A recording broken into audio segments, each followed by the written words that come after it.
Hello everyone and welcome to my session for Festive Tech Calendar 2023. I'm delighted to be back speaking at this awesome community event again this year, and I want to give a big shout out to Lisa, Gregor, Keith, Richard and Simon for organising this event year after year and for giving us all the opportunity to speak. As always, Festive Tech Calendar is supporting a charity, and this year the event is raising funds for the Raspberry Pi Foundation. Now, this is a global non-profit that believes that all young people, no matter what their background or where they are in the world, deserves the opportunity to learn coding and digital skills and gain confidence with creating, using and solving problems with digital technologies. You can make a donation using the link to the Just Giving page that's on the screen, and remember, every donation, no matter how small, makes a huge difference. Also for this year, Avanade are supporting Festive Tech Calendar with a prize giveaway all the way through the month of December, where you can win this Santa's Visit Lego set or an Amazon voucher for the same value.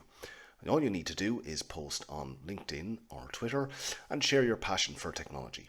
You need to mention Avanade and include the hashtag #PassionForTech in the post, and the winner will be chosen and notified on January 1st, 2024. My session this year for Festive Tech Calendar is, does your Azure app have scaling bottlenecks? And we can ask Santa for Azure Load Testing to help us with that. A little bit about me. I'm Michael Durkin. I'm a Microsoft MVP in the Azure category. I'm an Azure Solutions Architect, LinkedIn Learning Instructor. I hold multiple Azure certifications. I'm a speaker and content creator. So let's go back to the start and how we used to host our apps on traditional IaaS back in the old days when Santa's sleigh ran on Christmas spirit alone and didn't need jet engines, nitrous oxide or even multiple co-pilots to help it out. We had a traditional way of running applications, and that was on big servers, and it was a case back in those days that it was the bigger the better. The bigger the size of the server, the more flashing lights you could have on it, the more compute power. And if it was a tower server, if it fit under a table, then it needed to be bigger. It needed to have a presence. It had to have some upgradable components, which they all had. We could add additional storage, we could add memory. But obviously, operating system and warranty, coupled with the evolution of applications in both size and scope, meant you needed to keep upgrading those servers to newer versions.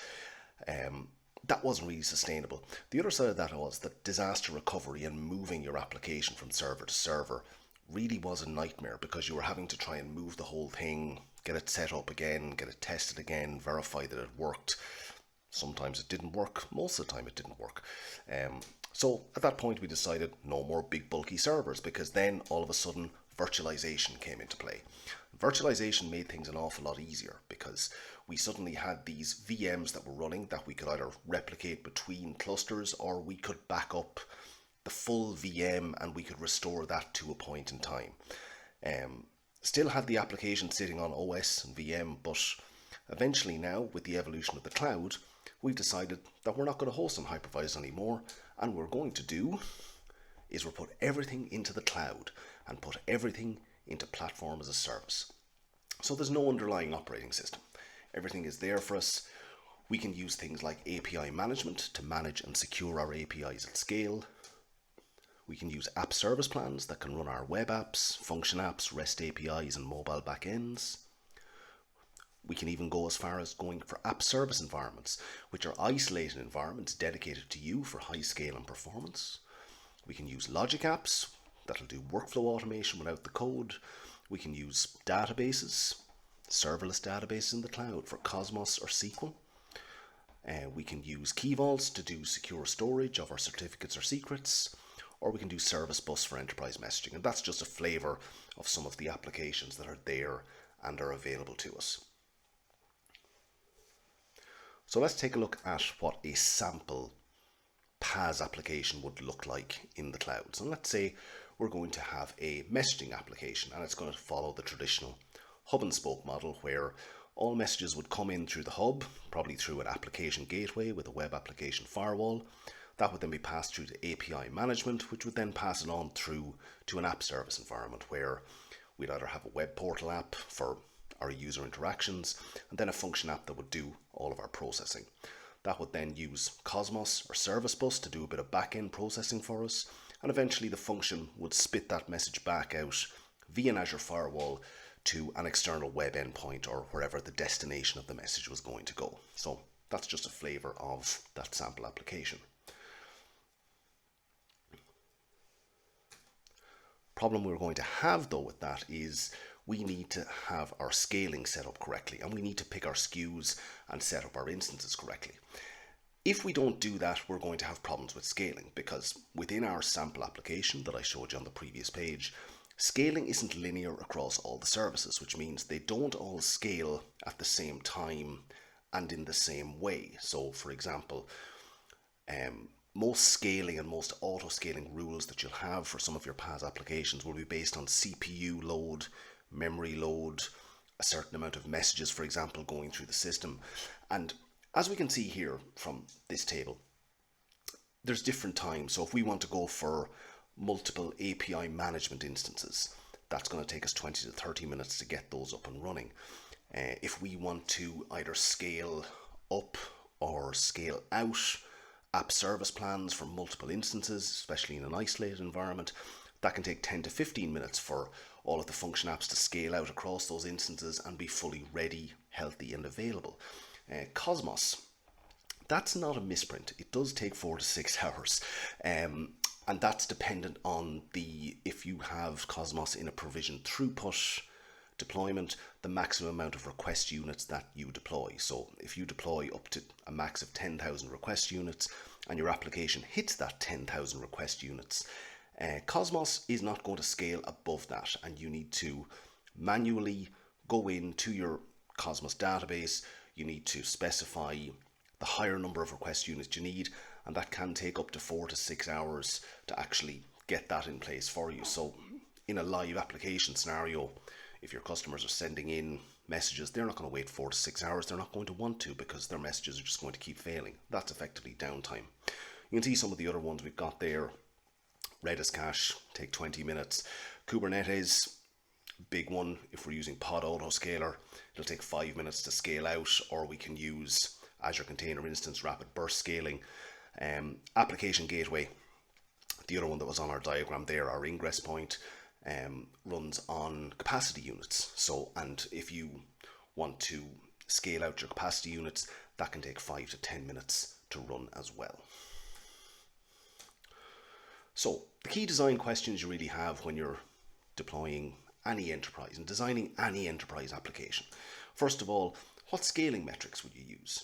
So we talked about CPU and memory scaling metrics. What level are you going to have them at?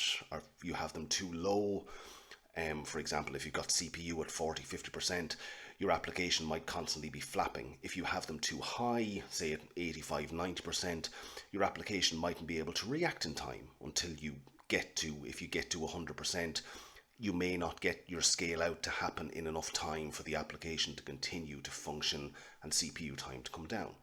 The one we just talked about in the previous screen, can the services scale in time? That's an important one. How long are your customers willing to wait for your application to scale out? Well, they're not really. They don't want to wait. They want this to happen instantly, and they're expecting you as the provider to have your application built to be able to handle that demand. And that feeds into this question: how do you know you have the correct SKU in place? So if you're running, let's say, app service in an isolated environment, what SKU do you have? Do you go for a lower level SKU, or do you go for a higher level SKU?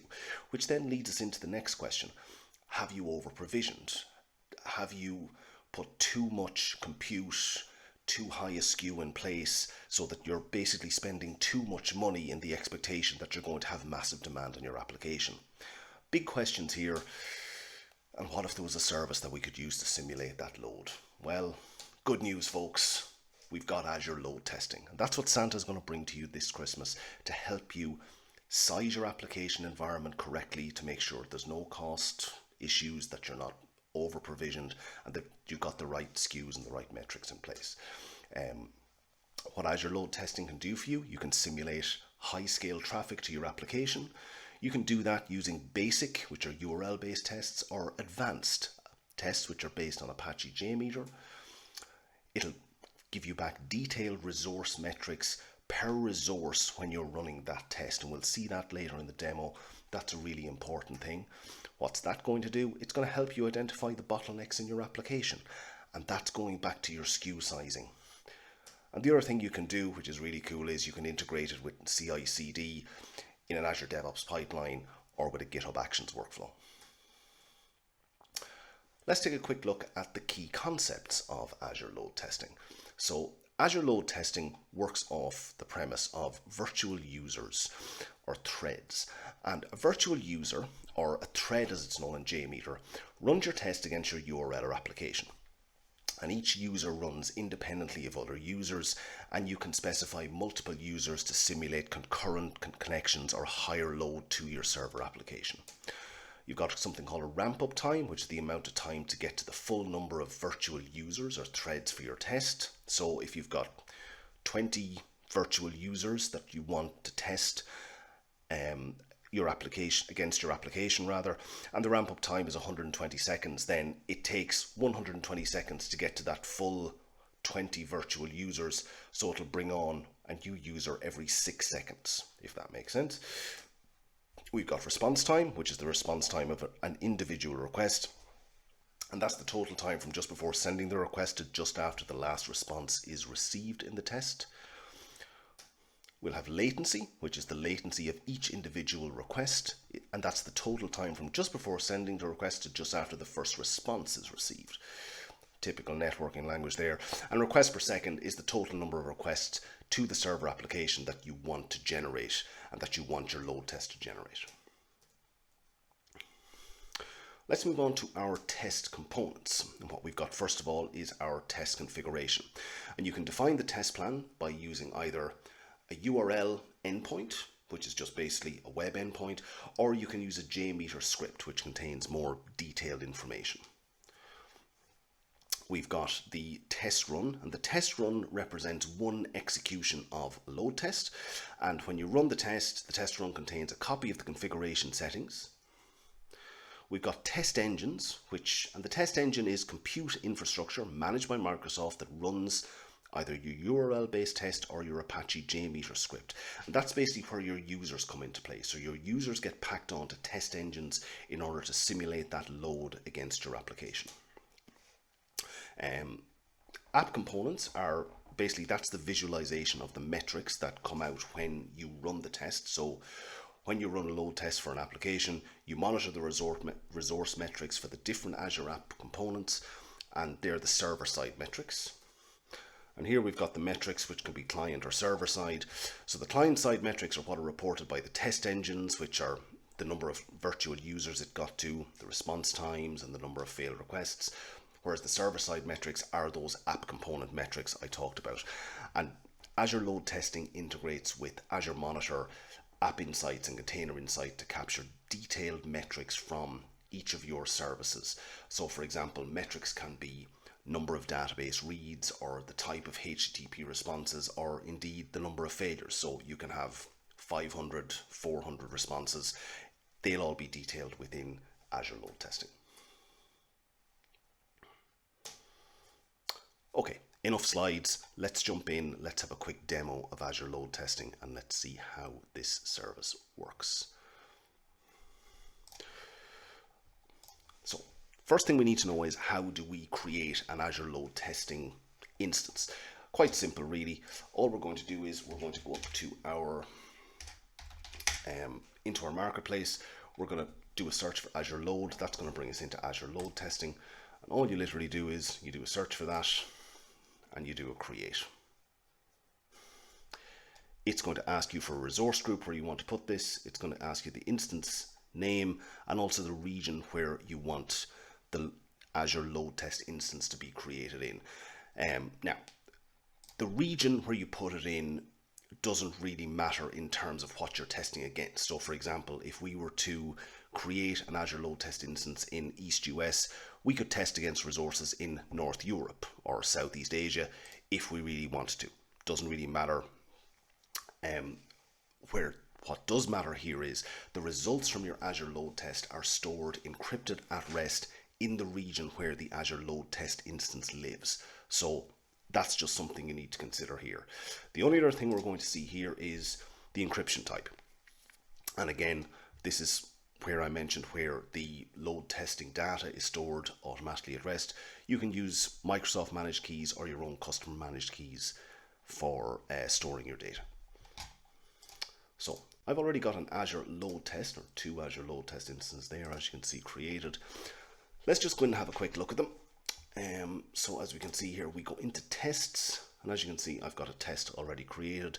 If you want to create a new test, what you can do is you can click the drop down here beside create, and we can either create a URL based tests or we can upload a JMeter script.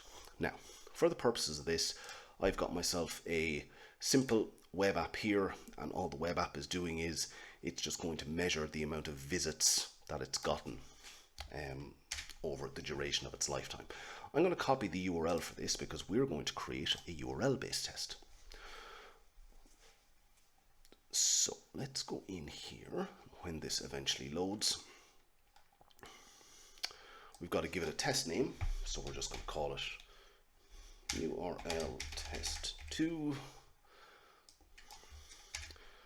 You can give it a description. We're just going to give it the same description. Let's copy our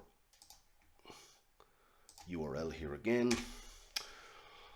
Okay, now as you can see, we've got options here. We can run the test immediately after creation, and this is where we specify our load. So we specify the amount of virtual users we want to run the test against. So I'm going to run 200 users.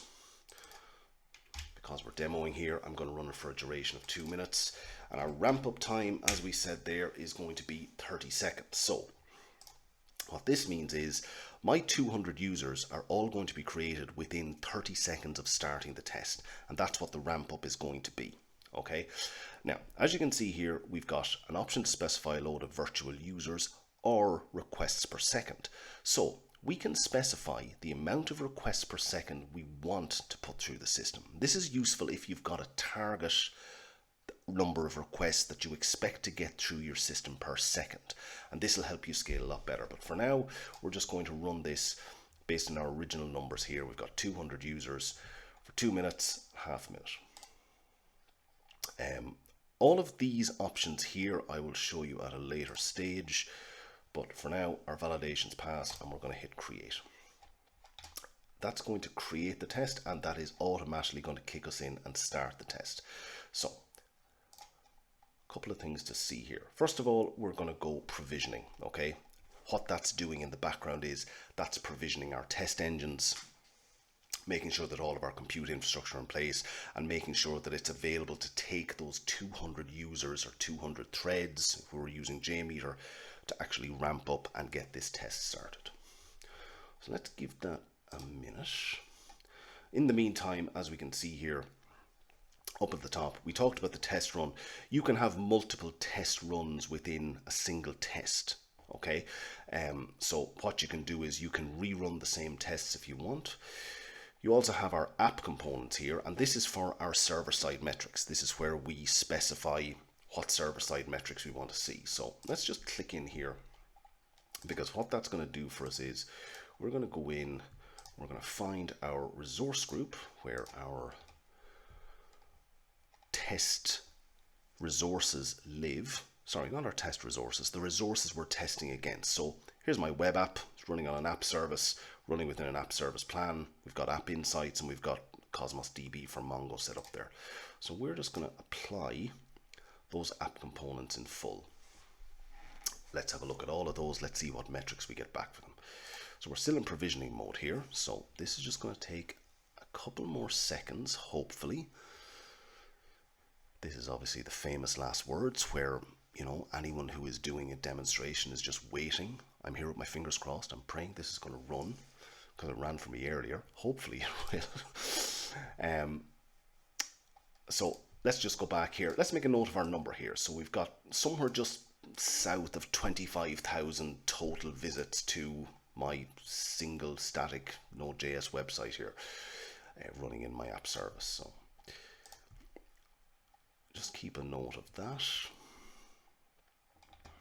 While that's running, I'm just going to show you briefly supported resource types. We saw there when we set up the app components that we've got certain resource types that are part of my sample application here that we can run against. We go into learn quickly, we can see these are the list of Azure resource types that Azure Load Testing supports for server-side monitoring. And we can see here you can build out quite a complicated and quite an extensive enterprise application using multiples or any one of these services. And don't forget, with Azure Load Testing, you're testing against the full application.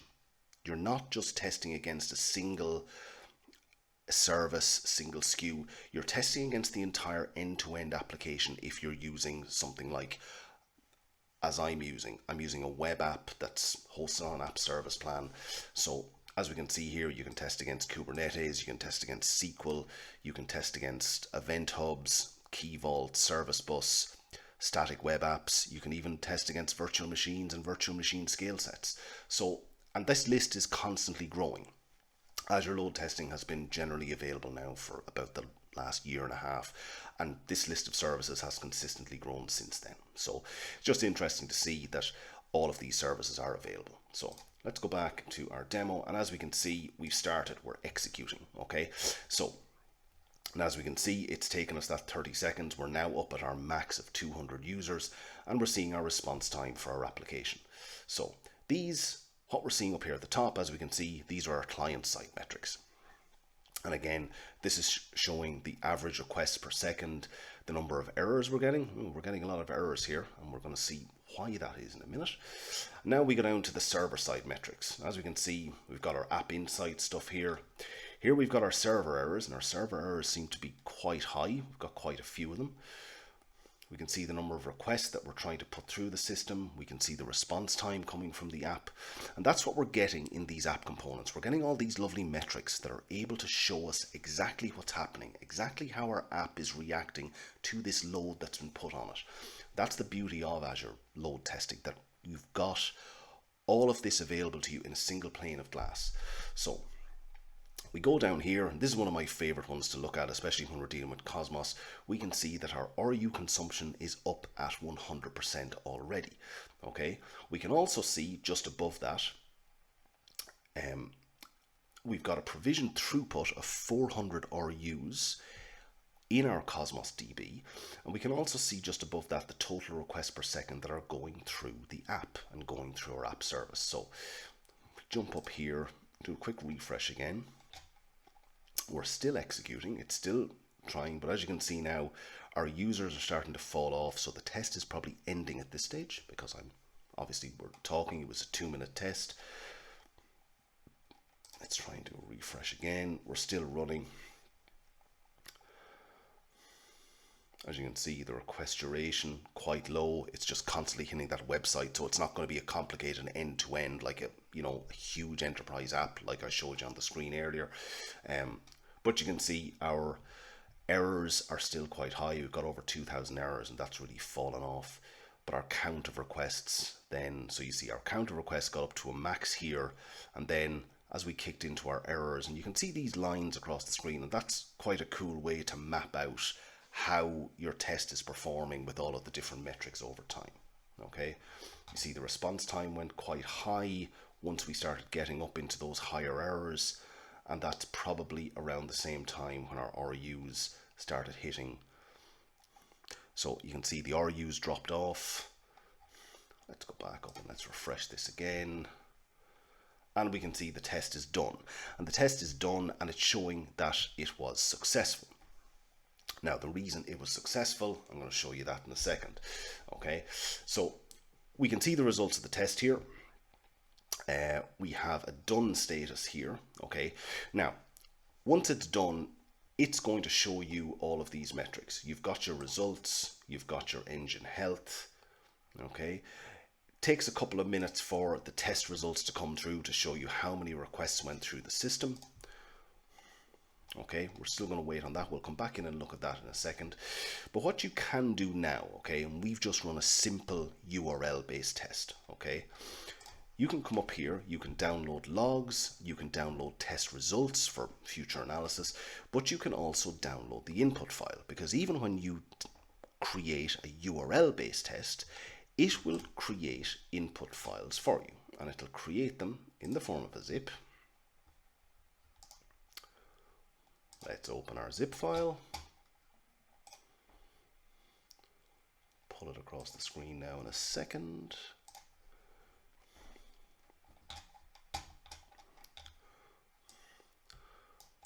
So here we go. It's effectively creating a config.yaml and a config.jmx file. So we're going to take these files, I'm going to take them over here, and I'm going to open them in Visual Studio Code so we can have a look at them, see what's going on.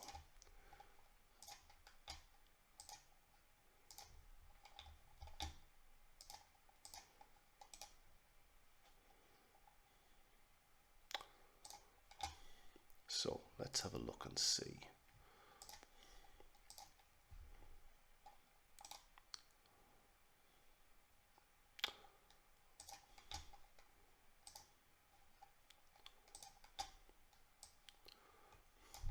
First of all, here is our quick test file, and this is effectively creating a JMX file for us that we could reuse. So it just has lots of arguments, lots of ramp up times in here.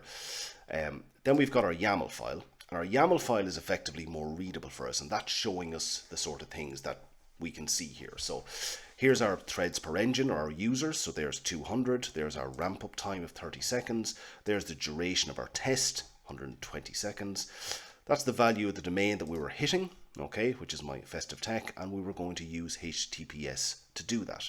So this is effectively an output file that you could use to create an advanced test. Okay, so if let's just do a quick refresh here to see if our test report has been fully loaded. And here you go. You can see our statistics are now fully in. So we tried to send just under 10,000 requests, 2 minutes. Our average response time was about 5 seconds. Big error percentage. And then here we've got our throughput of 78 requests a second. Okay, so if we come down here very quickly, what we can do is this can jump us straight over to our Cosmos DB. And we're not going to rerun the test again here, but what we can do is we can show you how you can just go directly to our Cosmos.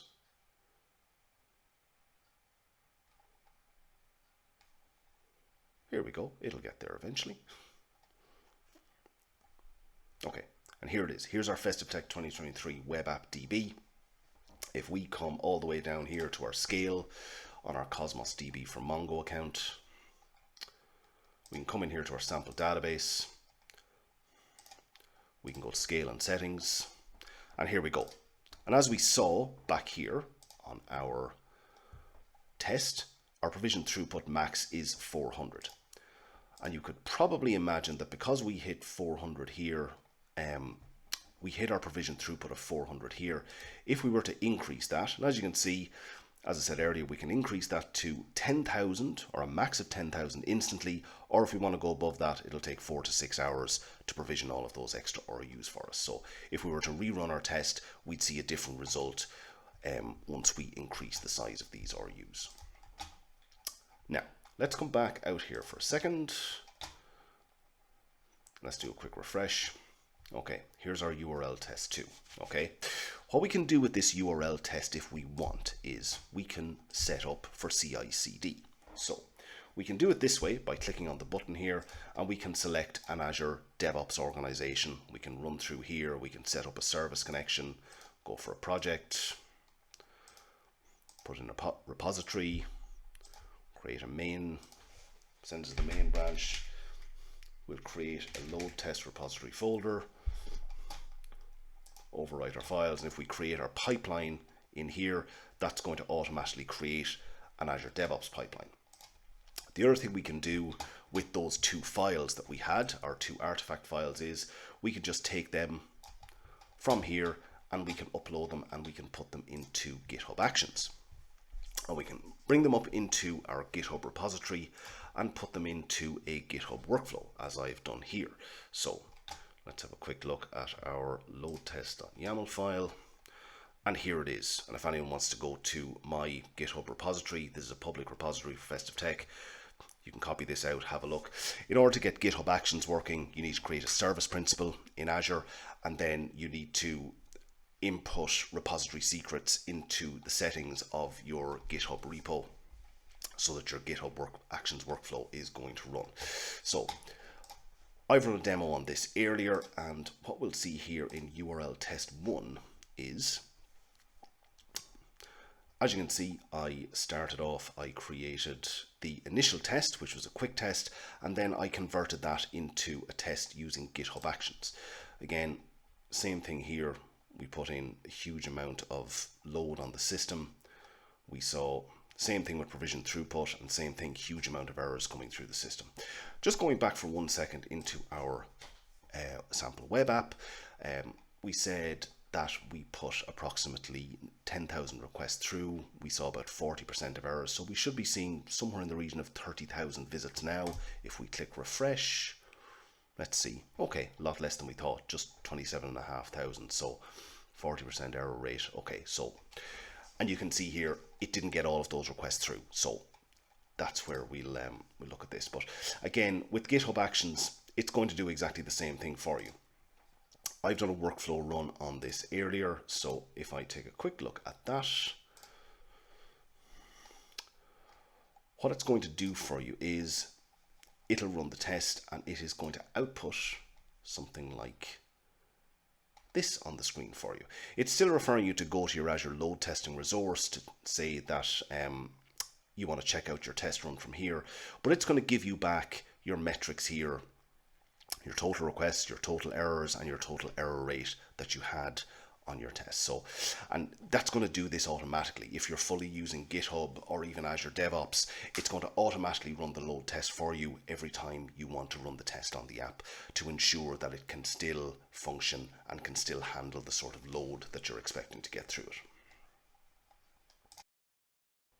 So before we finish up, one thing that I want to touch on is we saw in our previous URL test how we had a lot of errors. We had an error rate, but the test still showed as being done and had that green tick to show that it was successful. Reason for that is we didn't specify any failure criteria for the test. We can only do that when we're using an advanced test or a JMeter based test. So if we click on this one to say that we want to upload a JMeter script into our test, we can see here when we go to create the test in much the same way, we've got to do a test name and a description, but all of the information we had down here for specifying our virtual users and our URL endpoint, that's all gone because that's what gets specified in the JMeter script that we upload. If we go next here into the test plan, this is where we can upload that JMX file, and also we can upload that config.yaml file as well that contains the parameters for the test. So they get uploaded, they're verified as completed. Let's click on next.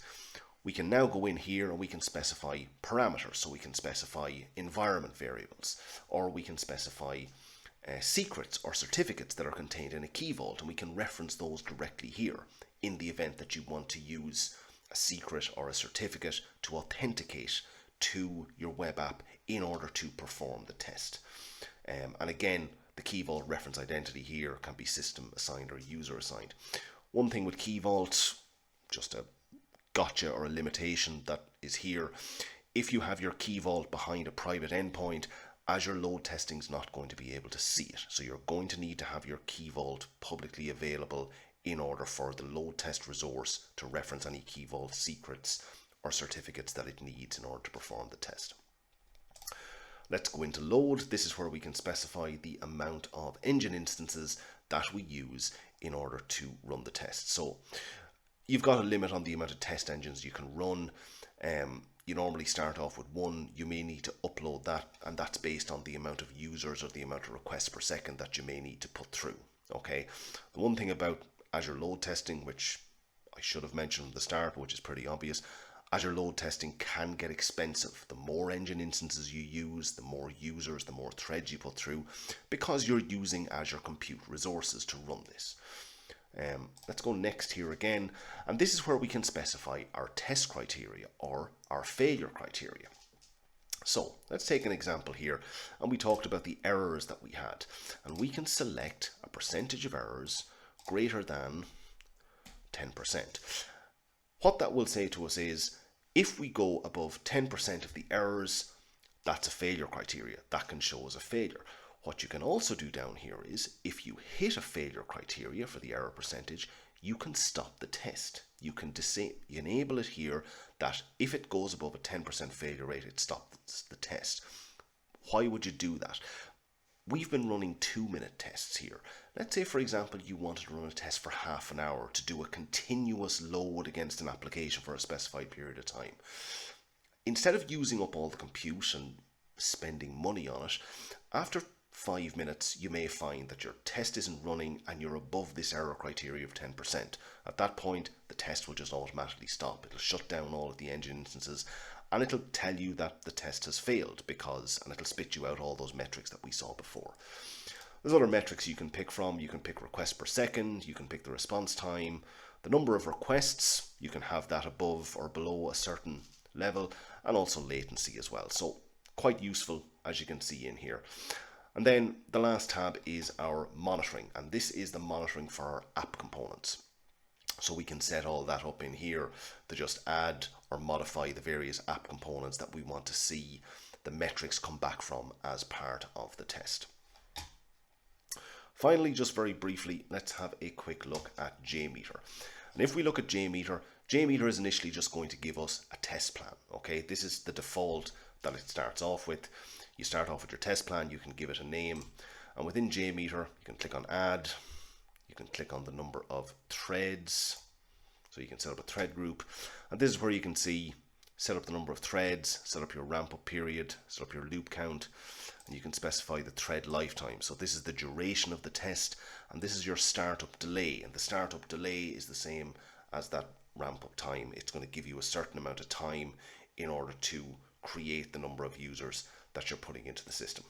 Another thing you can add to the test plan is you can add in your config element. So there's your HTTP request defaults. So for example, if we wanted to hit our URL here, we can stick in our path, we can stick in our protocol, we can stick in the server name or IP, so the domain, we can specify that it only can go through a certain port number, be that 44380, or if there's a specific port number that you're using to NAT on your firewall. So this is basically how you would set up JMeter. Obviously you can get far more complicated within JMeter and set up multiple threads, multiple instances, multiple targets if you want, if you've got a really complicated enterprise application in play here. So it's really useful, and it's really good to be able to use that against your Azure Load Testing, and to be able to integrate your JMeter files and your JMeter threads into your Azure Load Testing. And that, in a nutshell, is Azure Load Testing. I want to thank you very much for watching. I certainly hope you found this useful. Again, we've only really touched on Azure Load Testing here, but you can see, I think already, how useful a tool it is in getting your SKUs right, getting your enterprise application to run at the correct SKU, the correct levels, by reading those metrics in Azure Load Testing. And it's also big help with cost control, so there's no over provisioning of your application as well. If you have any questions on this, please reach out to me. You'll find me on my blog, you'll find me on any of my social channels. I'm on Twitter or X, LinkedIn, Blue Sky, Mastodon. Please reach out if you want to ask a general question, if you've got any feedback, if you feel I can improve this in any way. And as always, don't forget to donate to our charity, Raspberry Pi Foundation. It's a really good cause. Thanks again for watching. Don't forget to watch out over the month of December for more great sessions coming to you from Festive Tech Calendar 2023. Thanks again, and I will see you on the next one. Bye bye.